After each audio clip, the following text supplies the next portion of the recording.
I'm Chef Susan Odell of foodelle.com. I'm a professional teaching chef and a graduate of Le Cordon Bleu. When it gets cold outside, I like to add a little bit of sweetness to my spice. There's nothing better than maple syrup for a cold fall night. Today we're going to make maple glazed pork tenderloin, a simple dish but one with tons of flavor and one that your family is going to love. Let's get started by making the glaze. It consists of only 4 ingredients. We've got 3 spices, a little bit of ground cayenne pepper to give it some heat, some ground cinnamon, and ground cloves. I'm just going to mix that. It's just a pinch of each of those, and I'm going to add it to 1/3 cup of maple syrup. This is real maple syrup. Don't use pancake syrup. That's just all sugar. It doesn't taste very good. So just whisk that together, and then we're going to set it aside until we cook the pork. Pork tenderloin is a very lean cut of pork, but it does have a little bit of fat on it, and more importantly, it's got some sinew that we want to remove. When you cook a pork tenderloin, if you leave the sinew on, it'll tend to shrink the meat, and it'll be tough when you go to eat it. So use a boning knife, something with a long, thin nose on it, and get right between the flesh and the sinew, and just remove it. You just want to rub your knife along the meat, not removing too much meat, but being sure to get rid of the sinew. To cook the pork, we need to preheat the oven to 400 degrees.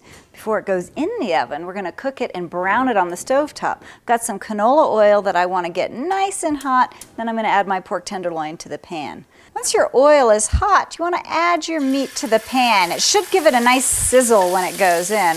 Let it brown completely on one side, and then we're going to turn it over and get it brown on the other. As you can see, I've salted and peppered my tenderloin before I cooked it. And it's been here about 3 minutes. I'm going to go ahead and turn it. It's nice and brown on that one side. After 2 minutes on the second side, I'm going to turn off the heat and I'm going to add my maple syrup glaze to the tenderloin. You want to make sure the meat is well coated in that glaze. This is what's going to give it a great flavor. So turn your pork around a few times to make sure it's all well coated.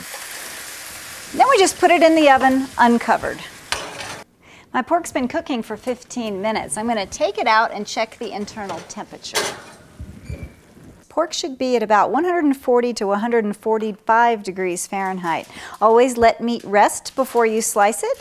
And I'm going to cover it, just tent it with foil just to keep it warm for about 10 minutes before I cut it. We've got all of this delicious glaze in our pan. I'm going to add some water to it, about 1/2 cup. And I'm going to heat it back up and just stir this around. This is what's going to flavor our pork on the plate. Now you just need to cut the pork into 1/2-inch slices, put it back in the pan and roll it all around with the sauce to make sure each piece is nicely coated, and serve.